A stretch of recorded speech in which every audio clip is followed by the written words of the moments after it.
وصفتنا لليوم سمك مشوي بالفرن. عندي هنا سمكتين راح اسوي بيها فتحات حتى تفوت التتبيلة بيها من جهتين.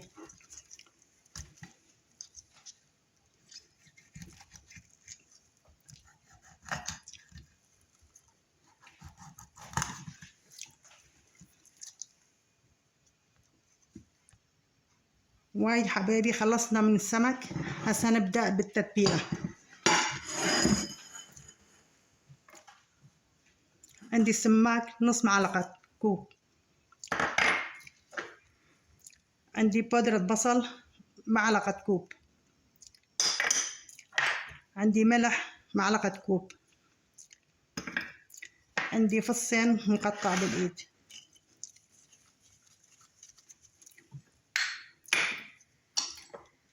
عندي عصير ليمون واحد،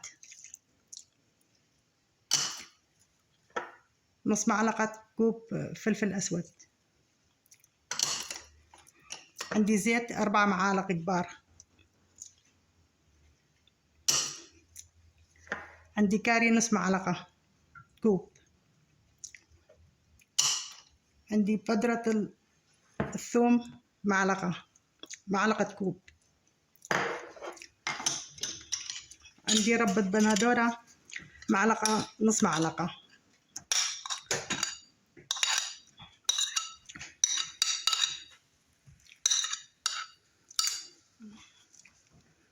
هسه نخلط المكونات مع بعض.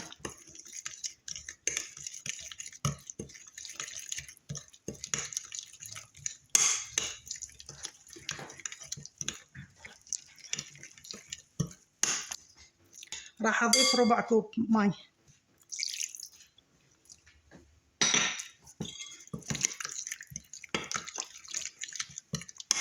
وهي خلصنا خبط التتبيلة، راح نتبل السمك.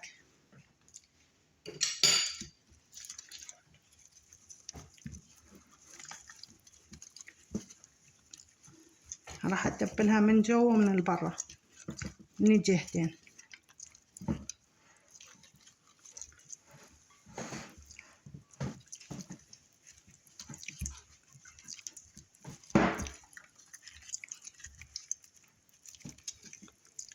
من الجوا هم من البرا من الجهات اثنيناتهم.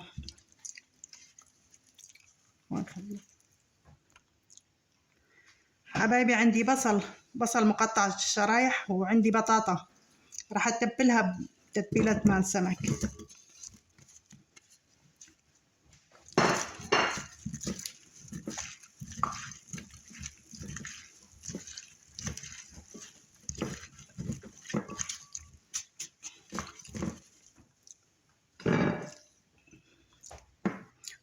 راح اجيب البركسة واخليهم اصفتهم اوزعهم واخلي السمك فوقاتهم.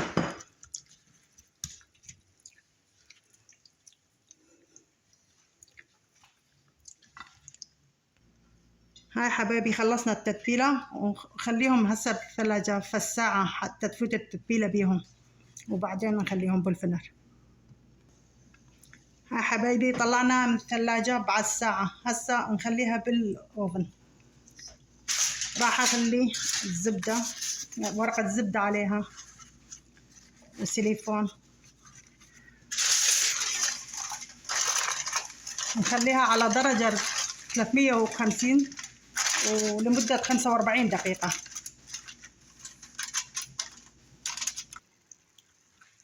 هاي طلعناهم من الأوفن.